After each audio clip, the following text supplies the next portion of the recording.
अस्सलाम वालेकुम viewers, I hope आप खैरियत से होंगे। आज जो टॉपिक हम डिस्कस करें it is limit of functions and theorems on limits. Theorems on limits को हम नेक्स्ट वीडियो में डिस्कस करेंगे। अभी हम इस वीडियो में डिस्कस कर रहे हैं limits of a function. Limits जो है वो बहुत इंपॉर्टेंट पोर्शन है सेकेंड ईयर मैथमेटिक्स का, जस्ट बिकॉज के चैप्टर 1 में जब हम लिमिट्स को डिस्कस करेंगे उसी की बेसिस पे हम लोग सेकंड चैप्टर और थर्ड चैप्टर डिस्कस करने वाले हैं।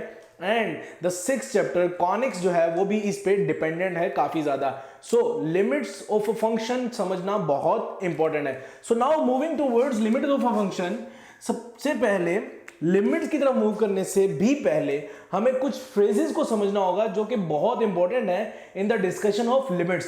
सो the first one is meaning of the phrase x approaches to zero. जब भी अगर हम कभी बात करेंगे that x is approaching to zero, इसका मतलब ये होगा, एक तो सिंबॉलिकली हम इसको इस तरह रिप्रेजेंट करेंगे और दूसरा इसका मतलब होगा कि x जो है वो कभी भी एग्जैक्टली जीरो नहीं है। x जो है वो जीरो की तरफ बढ़ है। Let's say for example x की वैल्यू है 1 या फिर 1/2 या फिर 1/4, फॉर एग्जांपल या 1/8, 1/16, या हम इनको इस तरह लिखें that x values are 1/2 power 1, 1/2 power 2, 1/2 power 3 plus up to so on 1/2 power n। तो अगर हम इन वैल्यूज को डिनोमिनेटर में बढ़ाते जाएं एक्सपोनेंशियली 2, 4, 8, 16, 32, 64, उसके बाद 128, 256, 512, इस तरह जब वैल्यूज बढ़ती जाएंगी तो टोटल रिजल्ट जो है वो छोटा होता जाएगा। हम ये जानते हैं कि डिनोमिनेटर में वैल्यू जिस तरह बढ़ती रहती है नेट रिजल्ट जो है वो छोटा होता जाता है। ठीक है, इसी बेसिस पे अगर हम देखें तो x की वैल्यू जो है वो छोटी होती किसकी तरफ जा रही है? अगर वो छोटी हो रही है तो वो एक वैल्यू जीरो की तरफ मूव कर रही है, एक स्पेसिफिक वैल्यू जीरो की तरफ मूव कर रही है। लेकिन हम एक बात जानते हैं कि कभी ऐसा नहीं होने वाला, कभी भी ऐसा नहीं होने वाला कि डिनोमिनेटर में हम कोई स्पेसिफिक वैल्यू रखें, कोई स्पेसिफिक नॉन वैल्यू रखें कि आंसर जीरो आ जाए। इट मींस कि x जीरो की तरफ अप्रोच तो करेगा लेकिन कभी भी एग्जैक्टली जीरो नहीं हो सकता। बात समझें, x is approaching to zero means कि x is approximately nearer to zero, very much nearer to zero but not exactly zero.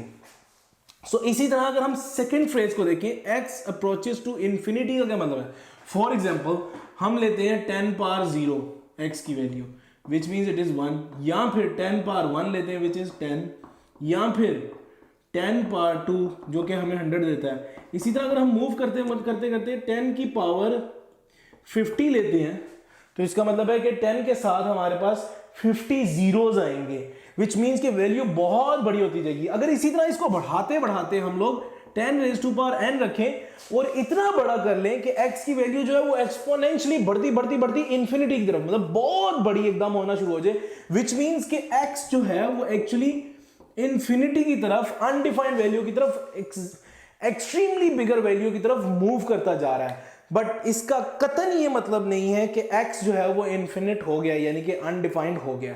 x फिर भी डिफाइंड है लेकिन इतना बड़ा हो गया है कि वो इन्फिनिट की तरफ मूव करता जा रहा है। बात समझ रहे? It is just like that कि आपकी जो बॉल है, क्रिकेट बॉल, वो पिच से हिट की गई है और वो बाउंड्री की तरफ मूव कर रही है, बाउंड्री की तरफ मूव कर रही है, अप्रोचिंग टूवर्ड्स बाउंड्री है। ठीक है, बाउंड्री की तरफ मूव करती जा रही है, लेकिन वहां आगे एक फील्डर खड़ा है, तो तब भी वो बाउंड्री की तरफ अप्रोच तो कर रही है ना, लेकिन वो फील्डर कभी भी उसको बाउंड्री टच या क्रॉस नहीं करने देगा, which means the ball is approaching to zero but is not on the boundary.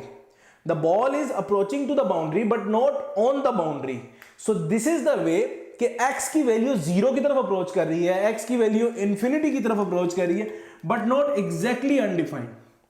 बात समझ रहे हैं? इसी तरह से हम एक और फ्रेज, जीरो इंफिनिटी की जगह कोई स्पेसिफिक कांस्टेंट वैल्यू की बात करें that x approaches to some constant a, which means कि x जो है सिंबॉलिकली a की तरफ अप्रोच कर रहा है लेकिन कभी भी ये इक्वल्स टू a नहीं होगा, यानी कि x जो है वो इक्वल्स टू a नहीं होगा, विच शोज दैट कि x माइनस a जो है वो जीरो रिजल्ट नहीं देने वाला। x a की तरफ अप्रोच करता जा रहा है, लेट्स से 2a की वैल्यू है, a इज इक्वल टू 2 है, x उसकी तरफ मूव करता जा रहा है, लेकिन एग्जैक्टली कभी भी 2 नहीं हो रहा है। This means x is approaching to 2 but not equals to 2।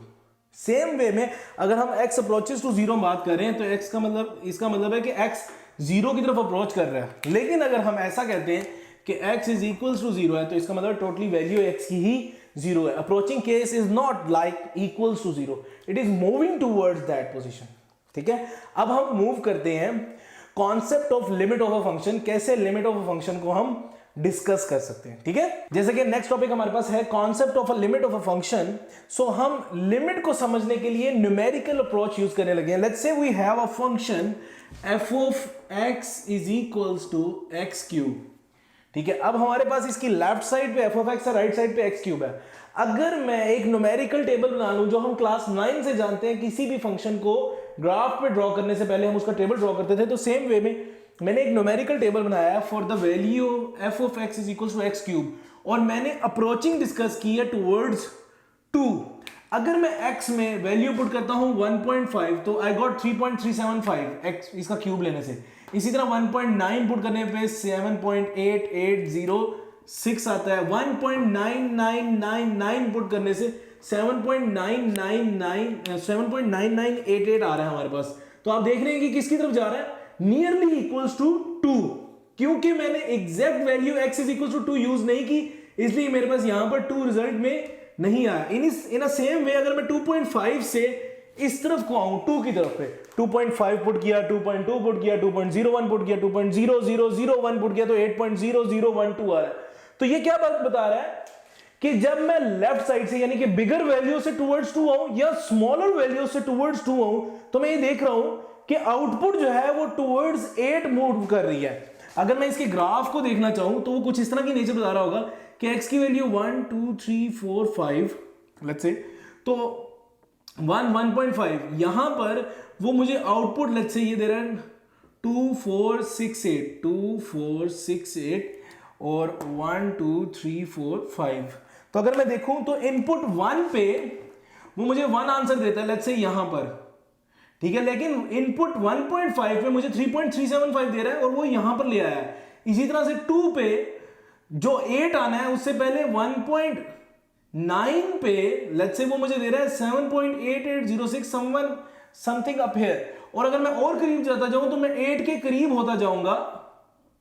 ठीक है, लेकिन not exactly equals to 8, not exactly equals to 8। Value above move करती जाएगी लेकिन 8 नहीं हो रही क्योंकि मैंने एग्जैक्ट वैल्यू 2 नहीं पुट की है। दिस इज कि अगर हम 2 को अप्रोचिंग केस के तौर पे डिस्कस कर रहे हैं तो लेफ्ट छोटी वैल्यू से टुवर्ड्स 2 भी हमें नजर आ रहा है कि नेचर ये बता रही है कि वो टुवर्ड्स 8 मूव कर रहा है। और अगर बड़ी वैल्यू से भी देखूं तो ग्राफ कुछ इस तरह से ही आएगा। लेट्स से 2.5 पुट करने पे 15.62 आ रहा है, समवन अप हियर 2.5 की वैल्यू पे समवन यहां पर, उसके बाद फिर यहां पे वैल्यूज आएगी, फिर यहां पे, तो वो नियरली इक्वल्स टू 2 मूव कर रहा है। तो ये बात बता रही है कि अगर हम लेफ्ट साइड से आए या राइट साइड से, अगर हम किसी भी स्पेसिफिक पॉइंट पे यानी कि x approaches to 2 case discuss कर रहे हैं तो हमें एज एन आउटपुट नजर आ रहा है कि नेचर जो है वो 8 की तरफ मूव करवा रही है। तो समटाइम्स ये लिमिट्स जो हैं वो उन केसेस पे डिस्कस की जाती है जहां पर एग्जैक्ट वैल्यू अवेलेबल ना हो। इसकी परफेक्ट एग्जांपल होती है अमूमन f of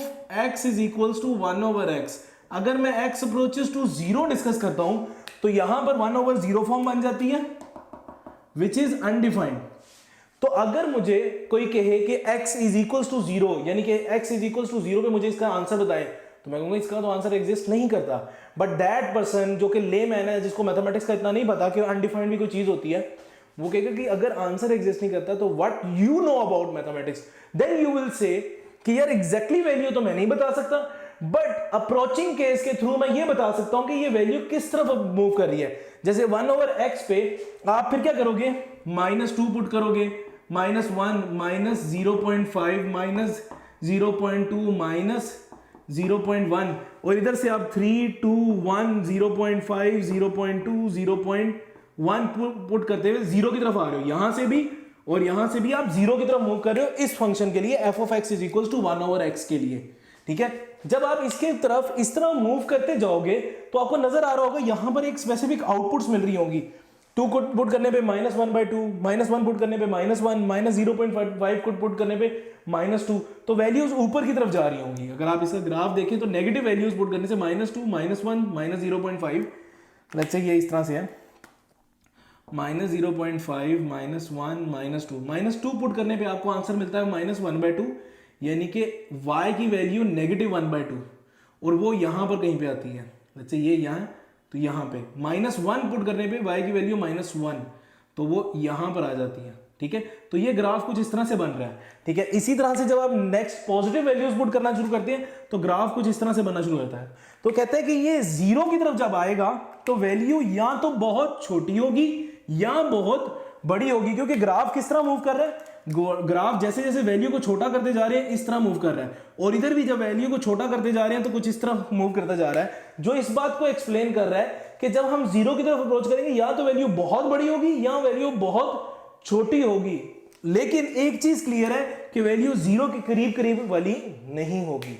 so this is what it is. Limits वहां यूज होती हैं जहां पर हमें एग्जैक्ट वैल्यूज नहीं अवेलेबल होती, बट इंटरमीडिएट लेवल पे आपको लिमिट्स सिखाई जा रही हैं, इसलिए आपको उन प्रॉब्लम्स पे लगा के सिखाई जाएंगी जिनका एग्जैक्ट आंसर एग्जिस्ट करता होगा, ताकि आपको पता चले कि एग्जैक्ट वे से या लिमिट वे से, दोनों वे से एक जैसे आंसर एग्जिस्ट करते हैं। So that's it for today's lecture related two theorems on limits और डेफिनेशन ऑफ लिमिट्स। हम नेक्स्ट वीडियो में इसको एक्सप्लेन कर रहे हैं। सो डू वॉच दैट, और इंशाल्लाह एक नई वीडियो के साथ फिर मुलाकात होगी। तब तक के लिए अल्लाह हाफिज।